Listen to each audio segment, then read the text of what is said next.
Hello students, today this year we are going to introduce a new subject, that is history. This is a very interesting subject. It creates a curiosity in our mind about the past. So let's start with the meaning of the history. See, history is a chronological account of events as they took place in the past. See, chronological means record of the events or the sequence of the events. History teaches us or gives us information about the past. Then another another doubt arises in your mind, that why should we study history? So there are many reasons that we should study history. We should study history as it tells us about our past. This is the main reason that we should study history, because it gives us more information about our past. Then secondly, it gives us understanding about our ancient culture and lifestyle. See, history or the study of the history gives us information about the culture and the lifestyle. It helps us to solve the problems of the present day world. This is another important reason that history provides us information to solve some problems. Then time frames of the history. Time frames means the span or the time or the era of the history.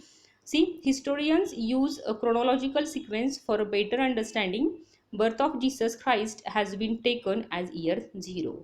Then secondly, any event before Christ is called before Christ, that is BC, and any event after the birth of Jesus is called Anno Domini, that is AD. BC and AD, these are the abbreviations generally we can see at the time of the study of the history. Timeline of history is divided into the three stages: prehistory, prohistory, and the history. So these are the main reasons we should. These are the main reasons that tell us that why should we study history. Then, where did people live? This is another curiosity maybe creates in your mind, that where did people live in the ancient history or the in the past. People live near river valleys. This was because river provided water for all purposes. See, people lived near river valleys. It means that in the past people were living on the banks of the river, because river provides a sufficient or the enough water for them for the living. It is found that people lived close to the banks of Narmada river several thousand years ago. It is also found that several thousand years ago, people were living on the banks of the Narmada river. Generally, rivers provides a fertile land as well as enough water for all living beings. Then traces of life were found near Suleiman and Kirtar hills in northwest. See, many proofs are also found on the in the northwest side of the India, where there were the Suleiman and the Kirtar hills. Then traces of life even existed along Ganga. Mahajanpadas like Magad, Kashi, Bajji flourished 2500 years ago. See, Ganga is the major river in the India, and many large areas just like Magda, Kashi, Bajji also flourished. Flourished means developed near about 2500 years ago on the bank of the Ganga. Ganga is the sacred river in the India, as well as it is one of the major river. Then the Himalayan mountains has acted as natural barrier between India and Central Asia since ages. See, Himalaya is one of the important mountain which separates India from the Central Asia since ages. Then sources of food. Then in the past, what were the sources of foods? People collected roots, fruits, and other forest produce for their food, and also hunted animals. See, for living beings, all these people were collected roots, fruits, and other forest produce. Other forest produce means another different thing from the forest for their food, as well as sometimes as well as they hunted animals for the food. Then the two crops, wheat and barley, were grown about 8,000 years ago near the northwest region where Suleiman and Kirtar hills are located. This is another important thing, that near about 8,000 years ago, wheat and barley, these crops were grown in the area of the Suleiman and Kirtar hills, which were at the northwest side of the India.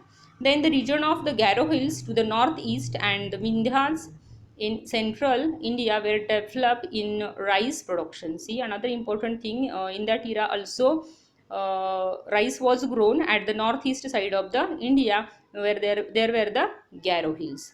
Then development of cities. In the ancient or in the past history, there were also many more cities were developed. See, the river Indus and its tributaries are responsible for the flourishing of the earliest cities.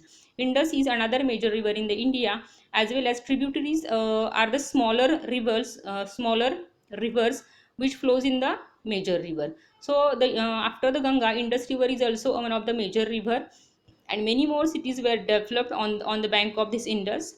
In the latter period, the cities developed over the banks of river Ganga and its tributaries like Son, Chambal, Yamuna. These are Son, Chambal, Yamuna. These are the tributaries of Ganga, and many more cities were developed on the banks of all these rivers. The city developed to the south of the river Ganga over the bank of its tributary was considered as the most powerful Mahajanpad named Magad, and its ruler were very powerful and set up large kingdom.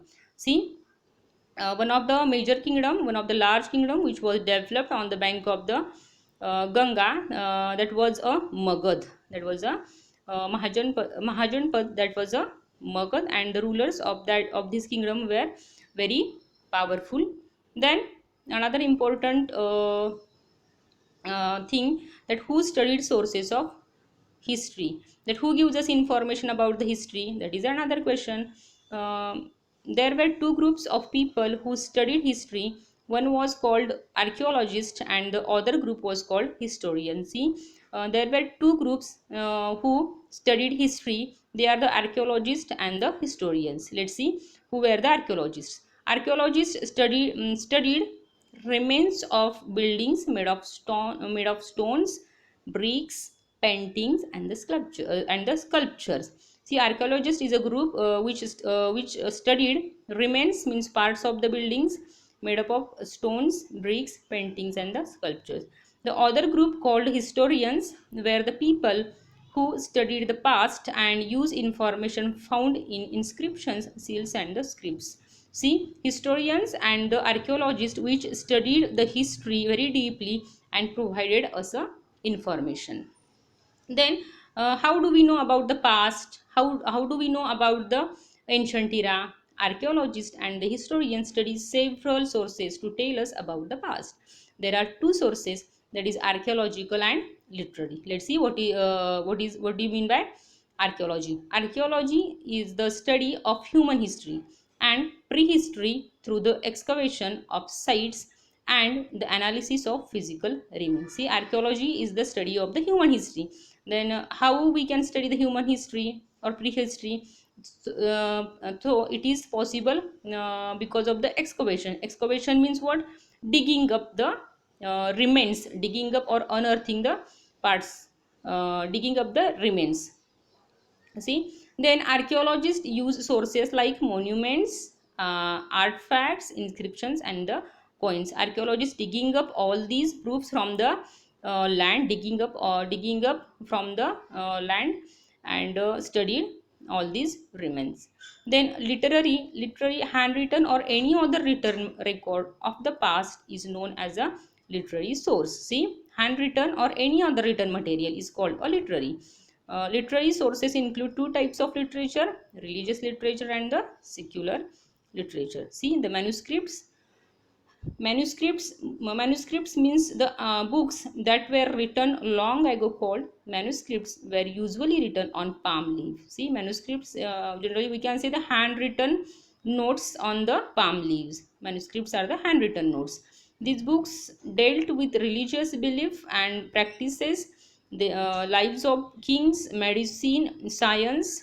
The Prakrit was the language which was commonly used by ordinary people at that time. See, the manuscripts are the handwritten notes which were written on the palm leaves. They were these books dealt or gives information about the these manuscripts gives information about the religious beliefs, as well as the lives of the king, medicine, and the science. And the language which were used for these was a Prakrit.